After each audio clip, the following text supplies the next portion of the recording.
welcome. I'm user10438. I'm going to present to you about one of the main divisions of search engine marketing, and that is search engine optimization. So what is actually search engine optimization? SEO is the practice of increasing the quality and also the quantity of our traffic to our website through organic search engine results. So instead of direct traffic or paid traffic, SEO is for anyone or any organizations that wishes for people to come to their websites naturally. So naturally, when the mechanisms is organic, then the results will be organic too. So in order to improve the natural listings, four processes have to be fulfilled. The first one is crawling, followed by indexing, ranking, and also query requests. What are actually these processes? So to ensure that our page gets crawled, we should have an XML sitemap uploaded to Google Search Central so that it could give Google the roadmap for all of the new content. So with the XML sitemap, the page may be scheduled to be indexed, which also simply denotes that it has the possibility of ranking. So if Google deems your new page worthy of being found, then Google will index it. So after the page is indexed, Google will then come up with how the page should be found in their search. At that point, Google decides which keywords and also what ranking in each keyword search your page will land. The higher the quality of the page that ultimately links to our website, then the better we will rank in the search engine. And so moving on to our next slide, that is the pros and cons of using SEOs. If you can see that all of the pros listed here, it actually eventually will end up supporting and also generating leads and sales to our company, such as traffic driver, highly targeted marketing benefits, potentially low cost, dynamic. All these will make our company be known to more people, and at the same time we generate more sales for our products and also our businesses, as it is also highly targeted, which will improve our search engine rankings. So moving on to the cons of using SEO. First of all, it lacks predictability because of the dynamic environment that it is in. And so the time for results to be implemented will also extend the efficiency or the potency of SEO itself. And the next one is complexity and endemic nature, like I have just mentioned. Ongoing investment, poor for developing awareness because there are other media channels and they are proven to be more potent and efficient aside from SEO. Like media channels, we know that media channels are divided into two, traditionals and also digitals. Magazines, newspapers, social medias, websites, emails, there are more engagement in those media channels rather than SEOs, and that is why the cons of SEOs will discourage business owners to use SEO. They would rather just use the paid marketing because it is very complex, and the time that we will have to invest to make sure that our websites ranks the first is not an easy task. Okay, so moving on to our next slide, and that is the best practices of SEO. So yeah, in order to rank our websites first, we have to have efforts, and we have listed 6 efforts that practically people could do to improve the listings, right? So the first one is search engine submission, which is really important.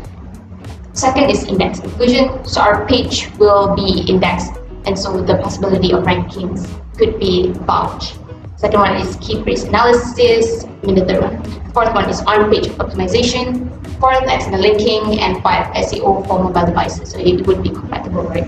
But what I want to highlight in this slide is the XML linking. XML linking is deemed to be the most important source of ranking power according to top SEOs. Because external links pass link equity, and that is ranking power, differently than internal links, because the search engines consider them as third-party bots and hence improve our rankings in the search engine of Google users or Bing users or of the search engines. And yeah, that is all for my presentation. Thank you so much and have a nice day. Hi, I am Amira Shazani. Let's talk about paid search marketing. It is another type of search engine marketing. This type of marketing gives the opportunity for businesses to advertise their products within a sponsored listing of a search engine or a partner site by paying for each time their ad is clicked, which is often why they are called as pay-per-click marketing, or for short PPC. A famous example of a paid search marketing platform is Google Ads. So, how does a paid search result looks like? Let's say a person search for a washing machine. This will result with product images presented in a form of carousel at the top of the search page. This carousel will be then marked with the term sponsored. That's for a physical product. How about a non-product search? Let's say if a person search for a dermatologist, instead of a carousel of product images, we will be then presented with regular text ads. These ads will then be labeled with the term ad beside the web address. Now let's move on to the benefits and also the cons of using paid search marketing. First, when using paid search marketing, advertisers do not have to pay beforehand in order to have their ads displayed. Instead, they could pay later whenever each time their ad is clicked by the person who searched for it. That is the first advantage. The second advantage is that it is highly targeted. Usually, the ads will be shown to the person who has previously visited or searched similar product of the advertiser, which highly encourage them to come back to look at the product in the advertiser's website again. Now let's talk about the cons of paid search marketing. It is very competitive and expensive. This is because advertisers need to bid for the keywords used in order to search for their product ads. For example, two clothing companies might have to bid with each other for the keywords of cute summer dress. Then, it is also be thought that paid search marketing is now irrelevant. This is because nowadays consumers are getting smarter. They usually will ignore the search that are marked with sponsored or ad, and instead they will skip straight to the organic search result. That's all. Next, I will explain on online public relations and affiliate marketing. So the first one is online public relations. Public relations actually are about reputation with the use of online influence. The main online activity are media relations or managing outreach with different online influencers or key opinion leaders. So in another word, public relations is the works of communicators by using communication channels such as blogs, websites, and social media. So by using these methods, there are advantages and disadvantages. The first advantage of using online public relations is reach cost, as there is no charges for media placement, so it is cost effective. Other than that, online public relations also support product or company credibility, as the comments usually are made by person who works with the company, which is more authentic and trusted. Moreover, it also helps generate search engine optimization by using online public relations. So let's move on for the disadvantages for online public relations, which is it may have limited control unlike online advertising, and it is also may generate negative comments as well as positive comments. For example, for some brands such as Dell, Honda, they open up a comment section in their website so that they can listen to their customers and know what they can do to improve their product. Next, I will explain on affiliate marketing, also known as pay-per-performance marketing. It is the process of earning commission by promoting other people's products. So it can be any tangible or intangible products such as membership or software. I will explain on how this affiliate marketing works.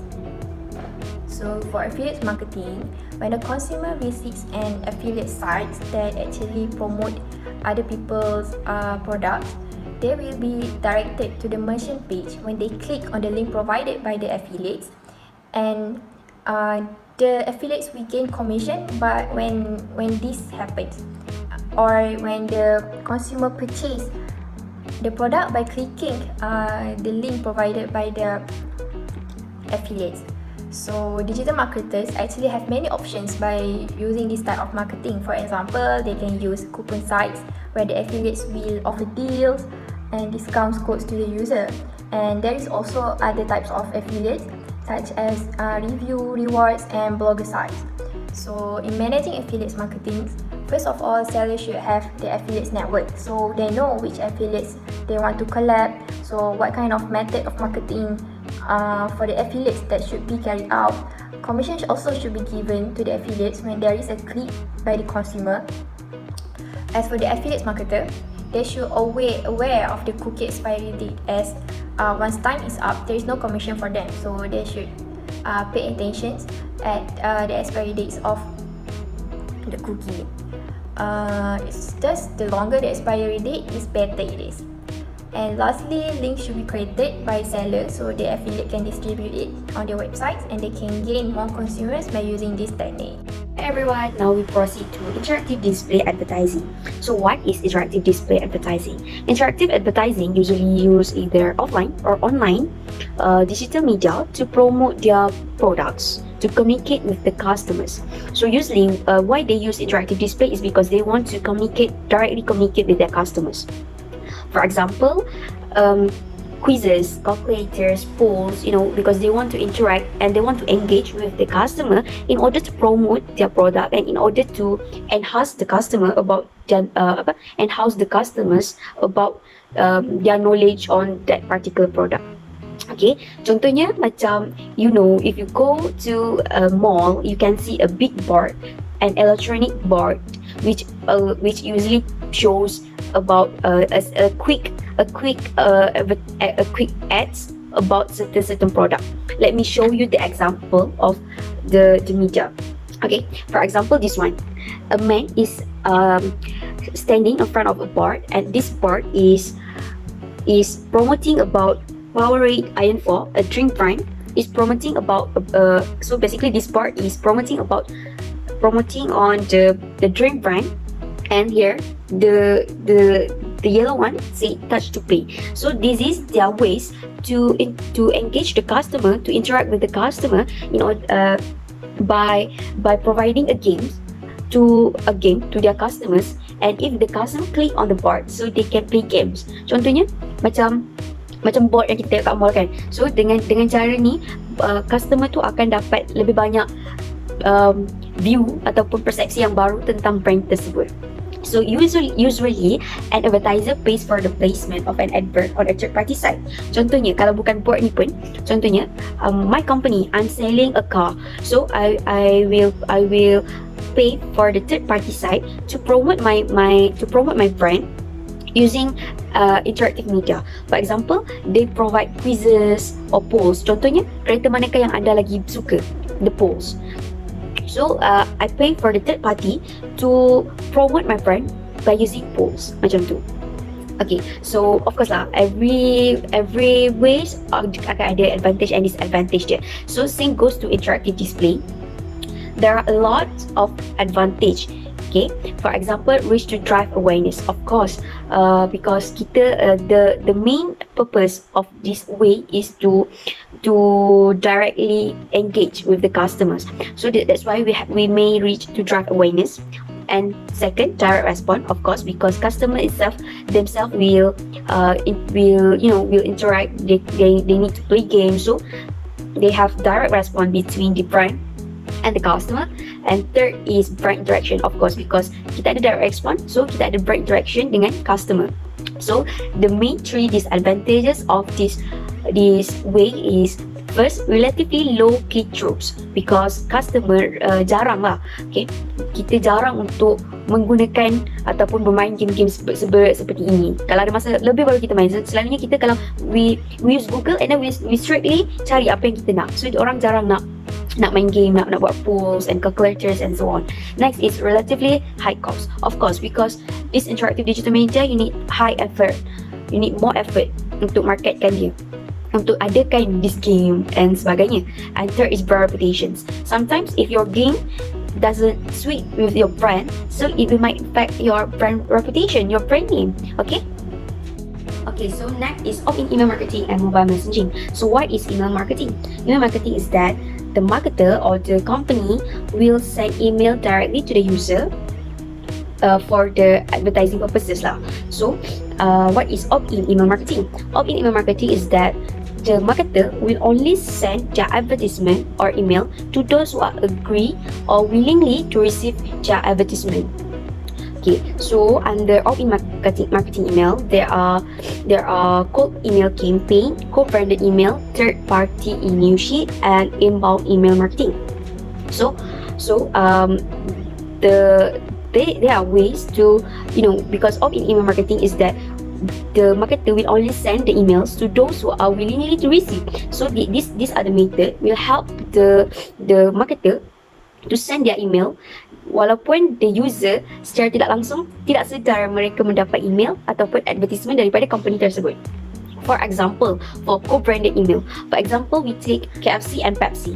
KFC is a brand that's selling chicken and foods, that are selling foods, right? So the Pepsi is the complimentary good or complimentary drink for the KFC brand. So for example, the user is willingly or agree to receive the advertisement email from Pepsi, for example. So KFC, which is collaborate with the Pepsi brand, will eventually send their email in Pepsi email or in Pepsi advertisement. Faham tak? Maksudnya apabila Pepsi, which is complimentary good kepada KFC, apabila Pepsi yang menghantar email to those who are willingly receive their emails, or to those who are willingly to receive their advertisement, so KFC secara langsung will send their advertisement also, because they are collaborate or in other words they are co-branded email. Alright, so next contoh lainnya adalah third party email sheets. Okay, for example, a user is subscribing to an email sheet, so the marketer or the company, a brand, is collaborate with the email sheet itself, and they agree on a certain agreement to let this one brand to market your product in this email sheet. Contohnya brand kasut, Nike ke Adidas ke contohnya, they collaborate with this particular email sheet, and every time the email sheet is released, or macam daily news, daily news. So at the same time, when the reader read the news, there are also the advertisement, a simple advertisement provided the brand yang collaborate tadi, brand kasut yang collaborate tadi dalam news sheet tersebut. Okay, so apabila kita bercakap tentang advantage and disadvantage of email marketing, alright, so we go through to the advantage. There are some advantages such as relatively low cost. Kenapa? Because the marketer only use email to send their advertisement. They no need to hire another third party website or third site or what's not to market their product. Next is direct response mechanism, of course, because email is one-to-one from seller to the user communication. Next is of personalization, of course, because the marketer may personalize their emails whenever they want to send to the user. So disadvantages are deliverability, which is sometimes email are not sent to the user. Next is communication preferences. Some users prefer to use other method of communication, for example phone call instead of email. Right, that's all. Hi, so moving forward to social media and viral marketing. Social media is computer-based technology that facilitates the sharing of ideas, thoughts and information through building of virtual networks and communities. By design, social media is internet-based and gives users quick electronic communication of content. Thus, social media has a really big influence in digital marketing these days. Social media is really fast to get mass attention, and most brands nowadays have created their own account through all social media available like Facebook, Twitter, Instagram, and the recent app that became a world phenomenon, TikTok. This is because social media is free and everyone can own one. People make trends and become viral that attracts people around the globe. We also see the rising of social media influencers, which has changed the way brands in choosing their ambassadors, which oftentimes were from celebrities. But now, it's the influencers who have followers and huge fan base. Social media is cheap and they also now run ads on their apps. It's a huge marketing channels in the digitalization era. Every one of us has it, from small business operators to big firms. The viral word has left a remarkable impact on a product, and it is what most companies is looking for to make their product viral. Then get more customers to buy and more recognition. So I think that's all from us. Thank you for watching.